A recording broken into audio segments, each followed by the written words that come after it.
Well, good morning, good morning. Thank you again for tuning into this Bible study here on GKCC on YouTube. My name is Wanka Mogale. Thank you again. Well, if you are new, would you please just subscribe and then like and share our videos. You can even go look at the old ones and then get that subscription going. Well, today I'm doing the last part of the nuggets from the book of Proverbs, that some call the book of wisdom. It is. It's a book full of chock-a-block full of wisdom. Of course, there was no way I would be able to just do those nuggets of wisdom and finish them in a short space of time. We can only do so much and then have to move on. So I really feel that this should be the last one, and then we move to the next one. Okay, the last time we were here. The last time we were here, we were on Proverbs chapter 14, verse 4. Proverbs 14, verse 4, which says, "Where there are no oxen, the manger is empty, but from the strength of an ox come abundant harvests." And what we explained there is that if you want to grow, especially if you want to grow with people, grow with children, you have to be able to accommodate their mistakes. If you want your house spick and span, then don't have children, because they're going to draw on those walls, they're going to pull stuff around, and they're going to get on the cabinets, and when you come back and you find that maybe somebody did not look after them properly, or they missed to watch them, you're going to find something that you never expected. And some parents lose their minds, and some parents analyze the quote-unquote damage or the quote-unquote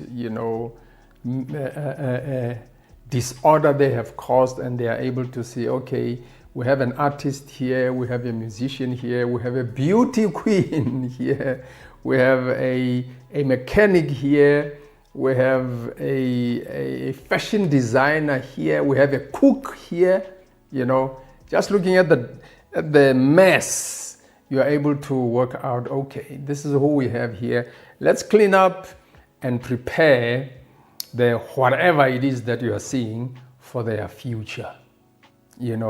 So if you want the crib to be clean, there are things that you should just avoid from now. But if you do want, the second part, but from the strength of the ox, if you want to see the strengths of your people, the people who work with you, coming out, you must be willing to absorb their mistakes. And it also says, it also includes your children. If you want them to grow properly, you do not overreact at their mistakes. Now from there we jump to verse 14.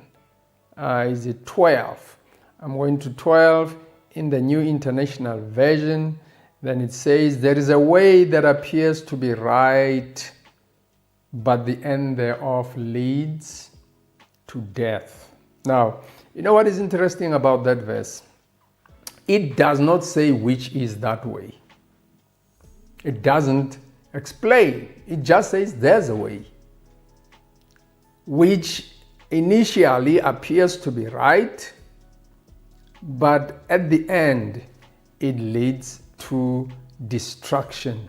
It says the same in the New King James Version. There's a way that seems right to a man or to a person, right? You remember when the Bible keeps saying man, it means a human, a person. Right to a person, but its end is the way of death. Now, it leaves you and me with the homework to determine which is that way. that seems right at the beginning, but it has an end which is undesirable. Well, we could also go back to a chapter that we have already passed, which is Proverbs chapter 12, verse 15. And there it says, the way of a fool is right in his own eyes, but he who heeds counsel is wise. So this way that seems to be right, it is taken only by people whom the Bible calls fools or simple, right? So the Bible tells us not to be foolish when it comes to the things that we do or the ways that we decide to follow, the methods we decide to follow.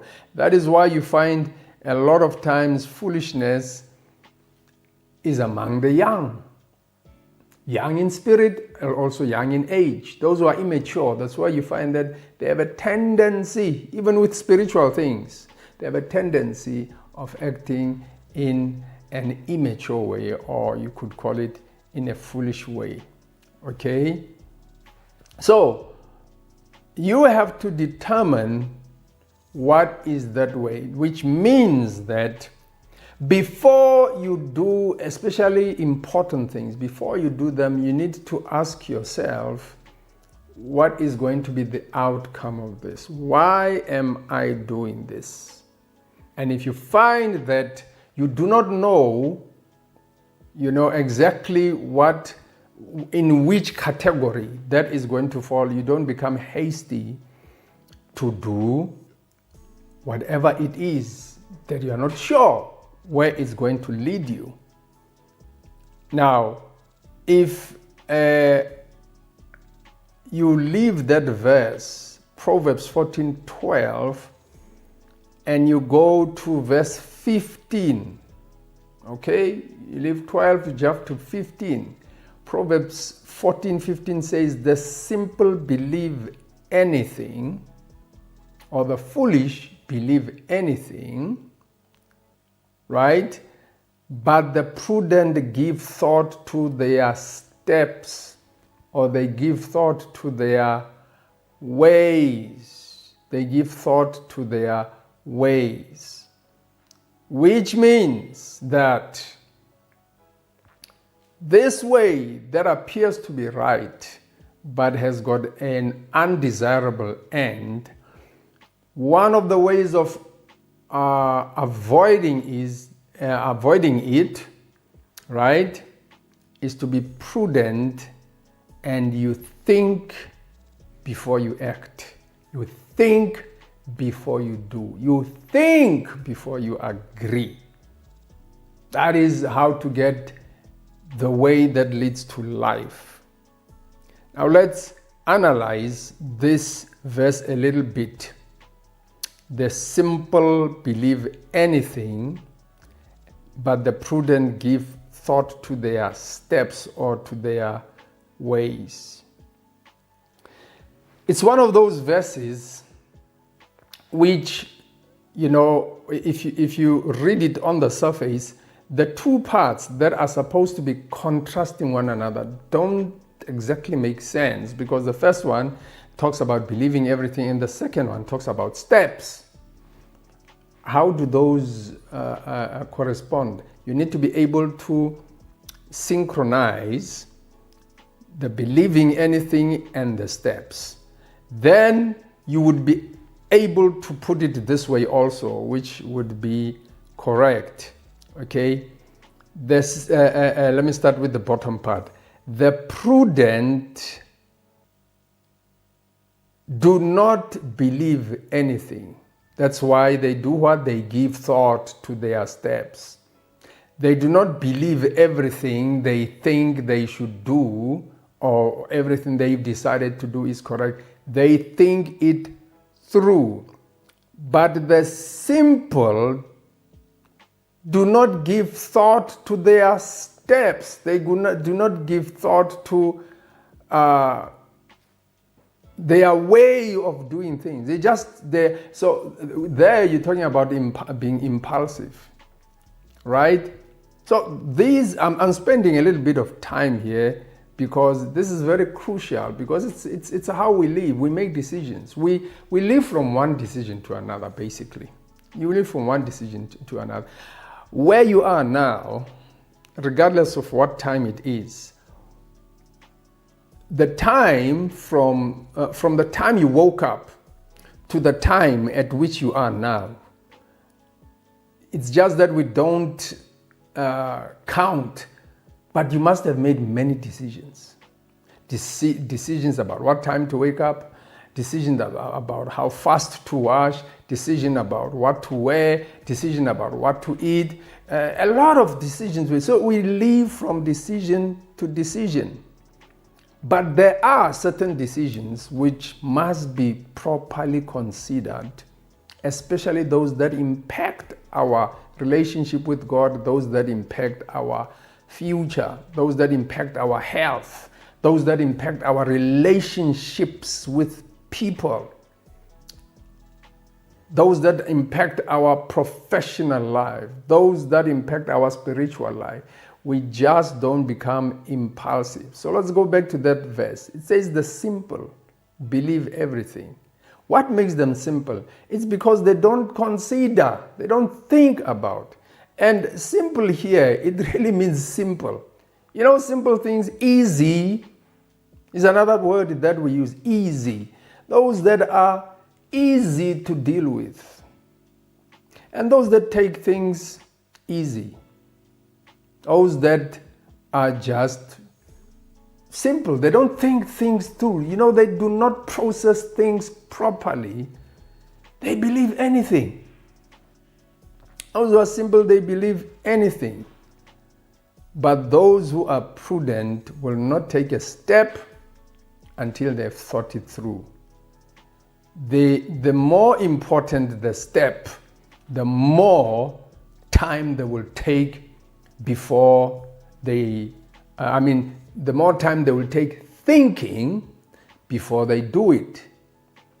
If you jump back in that same chapter to verse 8, if you jump back to verse 8, listen to what it says. The wisdom of the prudent is to understand his way, but the folly of fools is deceit. They become deceived, thinking everything they do should be done. Everything they think, everything they decide should be done. But the wisdom of the prudent is to understand. And understanding comes by first applying knowledge. Sometimes, listen, before you do things, you need to make a little bit of research. You know, these things that we have today, called the cell phones. Quick, 1, 2, 3, you research, you find out. You know, I do not forget that a lot of times, especially with my wife, if I give her some information about something, in a moment of time, she's going to be coming back to me and tell me whether it is good or not. And it's because she does what? She researches it quickly and she says, look, like these false posts that we find on just about every social media platform. You just have to check, and then you hear news that this has happened. Just research a bit, and therefore, even when you have to make decisions about important things, don't just rush. That's what it says. Be careful. Find out about the veracity of the thing as presented or as it is going on in your mind. You'll see there's another scripture that hopefully will come through before we finish this. But then the next verse says, the wise fear the Lord and shun evil, but a fool is hot-headed and yet feels secure. Wow. That's a tough one. That's a big one. Okay. All right. That was verse 16. We read verse 15 and 16 of Proverbs 14. And we jump and go to 26. We jump to 26. All right, this is what it says. Whoever fears the Lord has a secure fortress. In other words, the fear of the Lord is safe. To fear the Lord is safe. In other words, to honor, respect God is safe. And for their children, it will be a refuge. Meaning that the decision of parents do affect their children. Please, we must not forget that. And then the following verse, 27, says, the fear of the Lord is a fountain of life, turning a person from the snares of evil. Meaning that it makes you make decisions that are going to save you from stepping into places that can be detrimental to you, that can ensnare you and cause you to negatively impact your relationship with God. Right? The fear of the Lord. Remember that according to Isaiah chapter 11, I'm sure some of you must have thought about it by now. Isaiah chapter 11, it does tell us that the fear of the Lord is a radiation. It is one of the characteristics of the fullness of the anointing, the spirit of the fear of the Lord. Okay, that was Proverbs 14:27 in the NIV. We are continuing with the NIV. We go to verse 29. Hear this one. Whoever is patient has great understanding, but one who is quick-tempered displays folly or foolishness. I love the way these things connect. I love the way these things connect because in my mind sometimes it's like it blows up and you see the other permutations, the other shades and shadows and colors of, for instance, a word like understanding. How understanding can help you with patience. How patience is a sign of having understanding. And remember, understanding is how you are able to relate truth or knowledge to your personal life. That's what understanding is. When you say, oh, I get it, you say, I get how it affects me. I get how it affects my life. I get how it affects my environment. I get how to use it. I get how I should relate with it.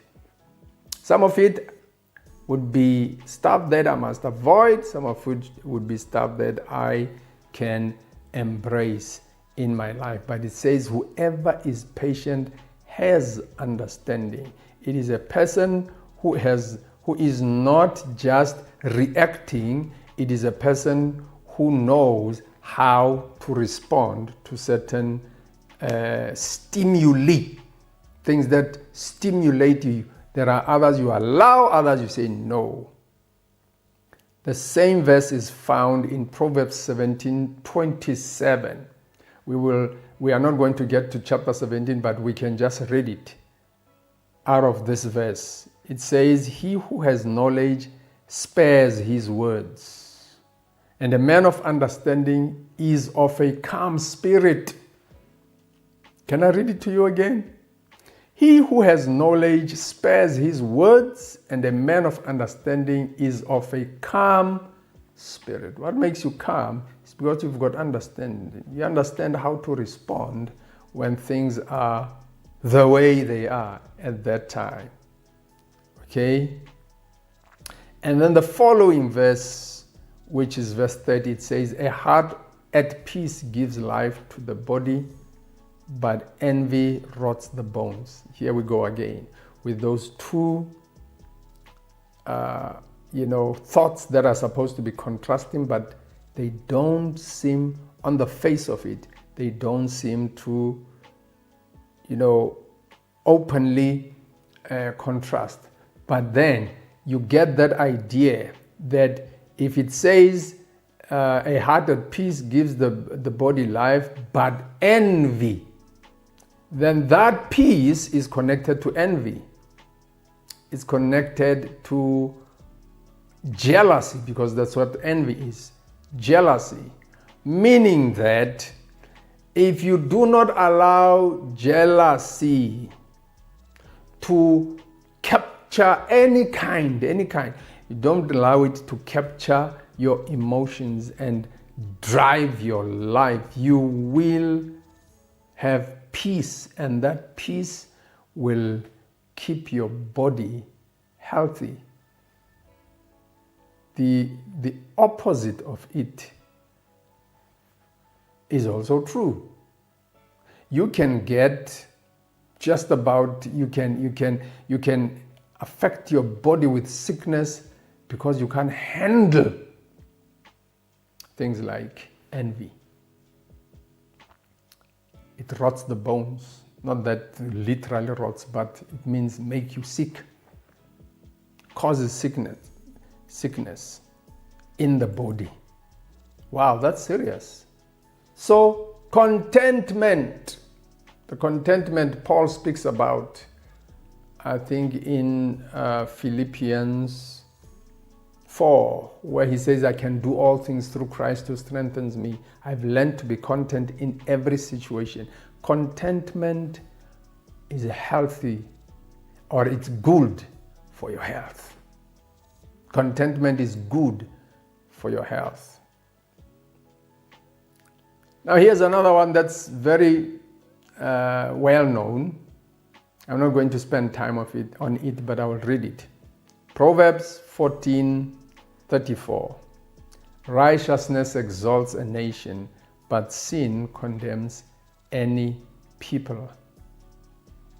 Let me tell you, our nation will be exalted and become well known when it believes in the principle of righteousness as in doing the right things, doing things correctly, doing things according to how a government is supposed to do them. That government, it will also get God's favor. It's the same as what it says in Proverbs 11:11. By the blessing of the upright, the city is exalted, but it is overthrown by the mouth of the wicked, meaning that we need righteous people in government. And as a church, we should pray for such people. We should pray for people who are righteous, people who believe in what is correct. And there was the last but one verse in Proverbs chapter 14. And then we proceed to 15. Hopefully we will touch a little bit of 16 or do quite a number of verses in 16. But let's go to 15 now. 15:1. It's a very powerful verse. Goes around. It repeats some of the things we have been talking about. It says, a gentle answer turns away wrath, but a harsh word stirs up anger. So this thing, there is power in our words, and there is power in the way we respond with words. Okay? A gentle answer turns away wrath, but a harsh word stirs up anger. We jump to verse 3. The eyes of the Lord are everywhere, keeping watch on the wicked and the good. We have to believe this verse. We have to believe that the eyes of the Lord see, they are beholding. In fact, it says, keeping watch on the good and wicked things that are happening on earth. That's why God says, vengeance is mine, I will repay. We have to calm down and not think, why is God leaving these things to continue? Why is evil just going on? Where is God? God is there. at his own time, in his own way, he will deal with those issues. Jump with me to verse 10. Stern discipline awaits those who leave the path. The one who hates correction will die. Discipline is correction. Right? Discipline is correction. So, when God at times allows our lives to be corrected in ways we don't like. In fact, I know of no one who loves discipline, who welcomes correction.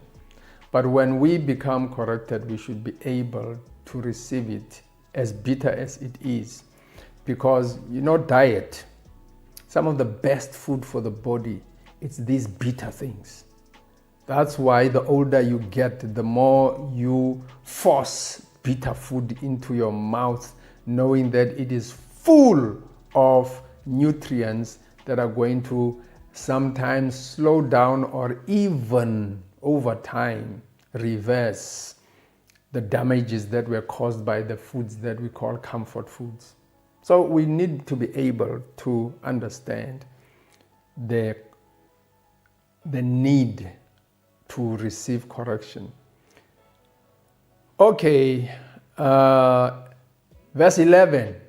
Death and destruction lie open before the Lord. How much more the hearts of men? Every heart is open to God. Every mind, all motives are known by God, are seen by God. And He, at His own time, knows what to do with them. Right. Verse 17, Proverbs 15, verse 17, we don't have much time. Better a small serving of vegetables with love than a fatted calf with hatred, which makes love more important than food. Love more important than feasting. Rather be where there is love, and there are many advantages, for rather choosing love over material things that are temporary. Verse 22, well known also. Plans fail for lack of counsel, but with many advisors they succeed. So there are plans which fail because there was not enough advice sought. That is just that. There was not enough advice sought. Okay, verse 28, we're rushing, not much time left. Proverbs 15:28, the heart of the righteous weighs its answers, but the mouth of the wicked gushes evil. It's back to that one that we spoke about. Okay, so weigh the things you say before you say them. That's what verse 1 speaks about. Wisdom's instruction is to fear the Lord, and humility comes before honor. Wisdom's instruction is to fear the Lord, and humility comes before honor. That is the last verse of Proverbs chapter 15, Proverbs chapter 15, verse 33. That's the last verse. And that's where we lay it down. That's where we finish it. I thought we might touch one or two verses in 16. We didn't have that time. Hope you have a wonderful day. May God bless you and strengthen you until we speak again, looking at the Word of God in the GKCC Bible study. Have a blessed day. Shalom.